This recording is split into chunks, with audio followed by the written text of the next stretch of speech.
नमस्कार साथियों। स्त्री लीड, क्या भारत की नारी वर्तमान परिवेश में राजनीति में आकर आज की राजनीति को बदल सकती है? कहते हैं मर्यादा में रहना चाहिए और जो घर की चार दीवारी है इसको लांघकर राजनीति का क्षेत्र महिलाओं के लिए नहीं बना है। इन सब मिथकों को तोड़ते हुए आज भारतीय राजनीति में मुझे गर्व है कि न केवल महिलाओं को बल्कि पुरुषों को भी अपने तर्कों के साथ जैसे को तैसा जवाब देने वाली हमारे बीच में कांग्रेस की एक ऐसी प्रखर वक्ता मौजूद हैं जो बात करेंगी भारतीय राजनीति के बारे में, महिलाओं की क्या भूमिका होनी चाहिए। जी हाँ, सुप्रिया श्रीनेत जी एक जाना माना चेहरा जो हम जैसी नौजवान युवा पीढ़ी के लिए प्रेरणादायक है। नमस्ते दीदी, बहुत बहुत स्वागत है। स्त्री लीड हमारा एक ऐसा प्रोग्राम है जो मंच प्रदान करता है तमाम उन महिलाओं को जो मन में कहीं सोच रखती हैं कि राजनीति हमारे लिए बनी है क्या। मैं आपसे पूछना चाहती हूँ दीदी, वर्तमान में जो हमारे देश में कहते हैं कि महिलाएं कमजोर हैं, भावनात्मक रूप से इतनी कठोर नहीं होती कि राजनीति में फैसले लें, आप कैसे देखती हैं? सबसे पहले तो प्रतिभा जी, मुझे लगता है कि मैं इंडियन यूथ कांग्रेस को जबरदस्त उत्साहवर्धन करूंगी और मैं सोचती हूँ कि आपने एक बहुत अच्छी लीड ली है स्त्री लीड के बारे में बात कर। हम देश की आधी आबादी हैं, हर निर्णय में हमारी भूमिका होनी चाहिए, हर निर्णय में हमारी भागीदारी होनी चाहिए। और कांग्रेस पार्टी एक ऐसी पार्टी है जहां पर यह होता है, चाहे इंदिरा जी हो, चाहे सोनिया जी हो, चाहे प्रियंका जी हो, चाहे आप जैसी नेत्रियां हो, चाहे हमारे जैसे लोग हों, हम लोगों को एक सशक्त प्लेटफॉर्म मिलता है अपनी काबिलियत के बल पर कुछ कर गुजरने का, कुछ कर दिखाने का। मेरा अपना मानना है कि राजनीति को एक पुरुष प्रधान समाज, पुरुष प्रधान नजर से ही देखता है, लेकिन सच तो ये है, और ये मैं नहीं कह रही हूँ, ये तमाम आंकड़े कहते हैं कि अगर औरतों का कंट्रीब्यूशन निर्णय में, डिसीजन मेकिंग में, नीतियों में होता है तो वो ज्यादा समावेशित, ज्यादा व्यापक तौर से कानून बनते हैं। और मुझे ऐसा लगता है कि औरतों का राजनीति में आना सशक्तिकरण की तो निशानी है ही, मुझे लगता है भागीदारी की निशानी है। हम देश की आधी आबादी हैं, हम किसी चीज से अलग कैसे रह सकते हैं? और जितने भी नीति नियम कानून हैं, मुझे लगता है आदमियों से ज्यादा औरतों पर प्रभाव डालते हैं और हम मूक दर्शक बनकर बैठे रहे। मुझे लगता है इस देश की एक विरासत रही है, एक इतिहास रहा है। इस देश ने रानी लक्ष्मीबाई तक के जैसे लोगों को देखा है। औरतें कोमल हो सकती हैं लेकिन कमजोर नहीं है, औरत निर्मल हो सकती है लेकिन निर्मम नहीं है। एक औरत है जिसके अंदर इतनी शक्ति होती है और इतनी दृढ़ इच्छा शक्ति होती है कि जब वो कुछ कर गुजरना चाहती है तो कर गुजरती है। तो मुझे लगता है कि महिलाओं और पुरुषों के इस खाई को पाटना जरूरी है। हमारे जैसी पार्टीज ने इसकी पहल करी थी, चाहे वो विमेंस रिजर्वेशन बिल हो, चाहे पंचायती राज हो, जिसमें औरतों को सशक्तिकरण दिया गया। मुझे लगता है आज की सरकारों को, आज के राजनीतिज्ञों को उन सब चीजों पर ध्यान देना होगा जिसकी पहल कांग्रेस ने करी थी। आप सब देखते हैं कि हम सब युवा हमेशा कोशिश करते हैं कि हमारा कैरियर बहुत अच्छा हो, अर्निंग बहुत अच्छी हो। आखिर सुप्रिया श्रीनेत एक जाना पहचाना नाम, प्रवक्ताओं में टीवी एंकरिंग की बात करें या आपके खुद के नॉलेज की बात करें, अर्थशास्त्र की स्टूडेंट जिसने बिजनेस जैसे ग्रुप को लीड किया हो एनडीटीवी में, वो महिला और चुनाव भी लड़ती है।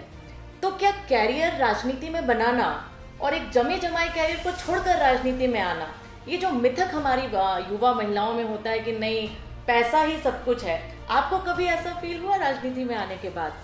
मुझे ऐसा लगता है पैसा एक बहुत छोटा मानक होता है। पैसा कैसे सब कुछ हो सकता है? पैसा एक बहुत छोटा मानक होता है। आपने ये सही कहा कि मैं कॉर्पोरेट में थी, मैं करियर वूमन थी, जो कोट एंड कोट जिसको करियर माना जाता है हमारे समाज में।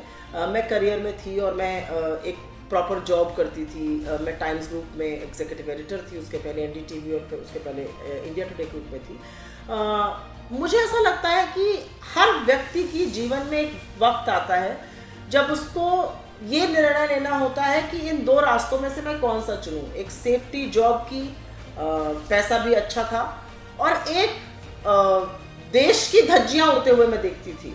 और मुझे ऐसा लगता था कि एक राजनीति, क्योंकि मैं राजनीति को कवर बहुत क्लोजली करती थी और पत्रकार होने के नाते हाँ, मैं शायद राजनीति का वो रूप देखती थी जो पर्दे पर एक डालकर थोड़ा ओढ़ ढक के दिखाया जाता है टीवी चैनल्स पर। और मुझे ऐसा लगता था कि अगर हम आज नहीं बोलेंगे, अगर हम इस संग्राम का हिस्सा आज नहीं बनेंगे तो बहुत देर हो जाएगी। तो जिसको करेज ऑफ कन्विक्शन कहते थे, और जिस आइडियोलॉजी के लिए कांग्रेस लड़ रही थी और जिस तरह का मीडिया में प्रचार प्रसार पैसा चल रहा था, मुझे ऐसा लगा कि अगर आज आप चुप रह गए तो आपकी आने वाली पीढ़ियां आपको माफ नहीं करेंगी। और मैं अपने बच्चों का सोच के सोचती थी कि हम इनको किस तरह का हिंदुस्तान दे के जाएंगे, हम इनको क्या बताएंगे कि आप इस देश में किस चीज़ के लिए लड़िए, अगर हम ही आज लड़ने के लिए तैयार नहीं है। और मुझे लगता है कि ये भी एक बहुत बड़ी भ्रांति है कि आपका करियर तभी हो सकता है जब आप 9 to 5 जॉब करिए। जितने लोग पॉलिटिक्स करते हैं, आप प्रियंका जी को देखिए, उनसे बड़ा उदाहरण कौन है? वो एक बहुत अच्छी माँ है, वो एक बहुत समर्पित पत्नी है, वो एक बहुत समर्पित बेटी है, एक बहुत अच्छी बहन है, और उसके बाद भी उत्तर प्रदेश जैसे राज्य की, जो कि जिसको पॉलिटिक्स का गढ़ कहा जाता है, उसकी महासचिव हैं, वो सारे देश में कांग्रेस की विचारधारा के बारे में बात करती हैं।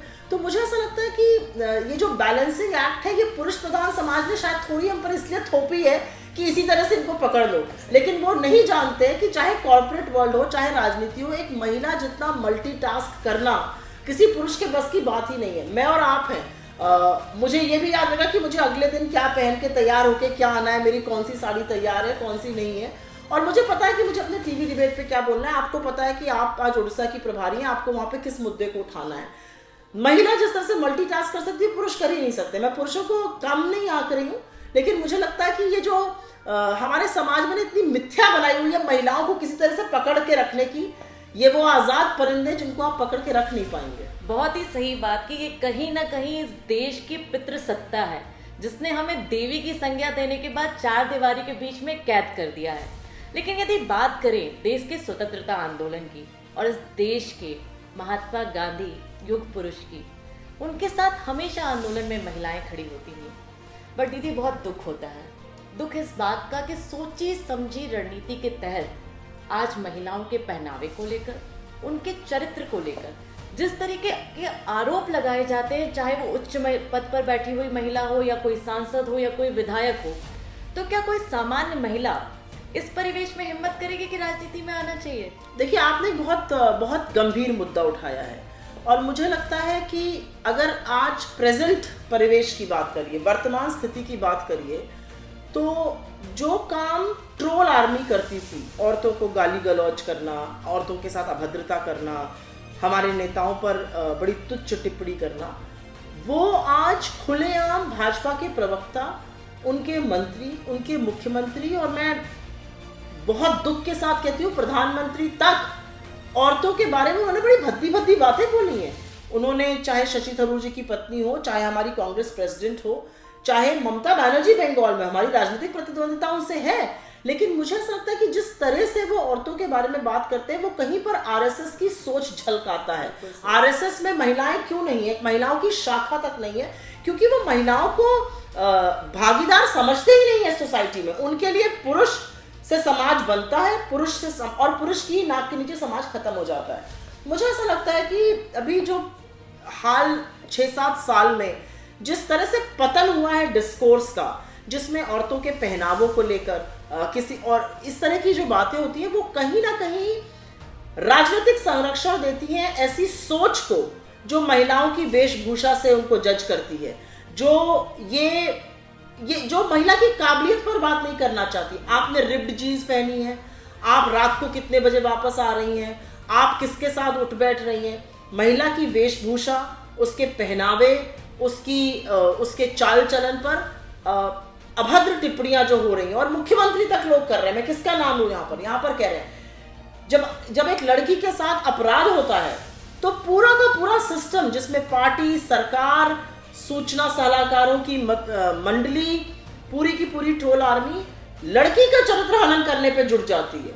तो कहीं पर इस तरह के डायलॉग, कहीं पर इस तरह के राजनीतिक में जो पतन हो रहा है, उसको देखकर औरतों को भी सोचना पड़ेगा कि क्या आप ऐसे समाज में जीना चाहती हैं या समाज को बदलना चाहती हैं। आप सही कह रही हैं कि बहुत सारे लोग सोचेंगे कि भाई इससे अच्छा है कि यहाँ ना जाओ, ये गंदी जगह है, लेकिन अपने घर की गंदगी को साफ करने के लिए हाथों को तो गंदा करना ही पड़ेगा ना।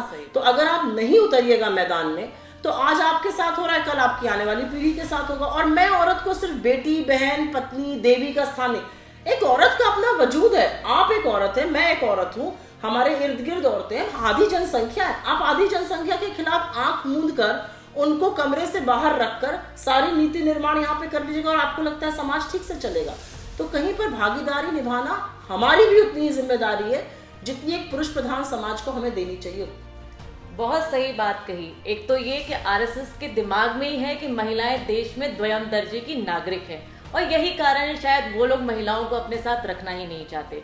दूसरी बहुत अच्छी बात कही कि हमारे मुद्दों को यदि हम नहीं उठाएंगे और हमने खुद एक खुला हुआ क्षेत्र छोड़ दिया है पुरुषों के लिए जो हमारी समस्याओं का समाधान निकालें, हमारे नीति नियत और निर्माण की भागीदारी खुद तय करें, तो कैसे राजनीति में सुधार होगा।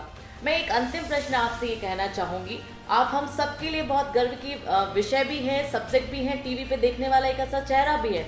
और मैं एक बात आपको पर्सनल लेवल पे बताना चाहूँगी, जब आपने ये कहा कि मैं हमेशा तर्क संगत विषय पे बात करती हूँ, मैं कभी कमज़ोर नहीं पड़ती, लेकिन आज मैं हमारे नेता के चरित्र पे जो आपने हनन किया, मैं पुरजोर जैसे को तैसा लैंग्वेज में जवाब दूंगी।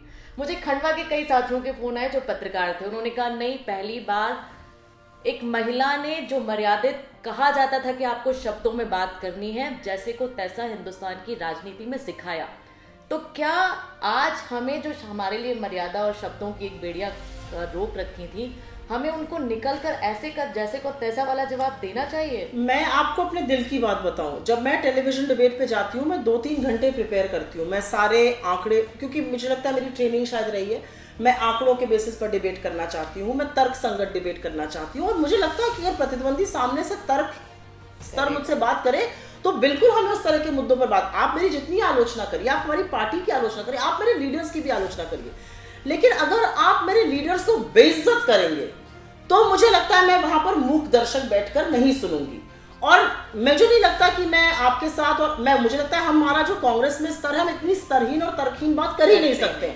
लेकिन अगर, और ये मैंने बहुत सोच समझ कर निर्णय लिया, अगर आपने मेरे लीडर को गाली दी या उनके खिलाफ कुछ व्यक्तिगत आपत्तिजनक शब्द इस्तेमाल किए तो मैं भी आपके लीडर के लिए करूंगी। और ऐसा मैं इसलिए करूंगी, और मुझे अच्छा लगता नहीं है करना, मैं आपको सच बता दूं, मैं ऐसा इसलिए करूंगी क्योंकि कई बार क्या होता है कि डॉक्टर जो दवाई है बड़ी कड़वी दे देता है, जब खुद कड़वी दवाई खाता है तब उसको उसका अंजाम पता चलता है। तो मुझे ऐसा लगता है कि भाषा की मर्यादा को रखना ये मेरा काम है, ये मेरे प्रतिद्वंदी का काम है, और सबसे ज्यादा ये टीवी एंकर्स का काम है।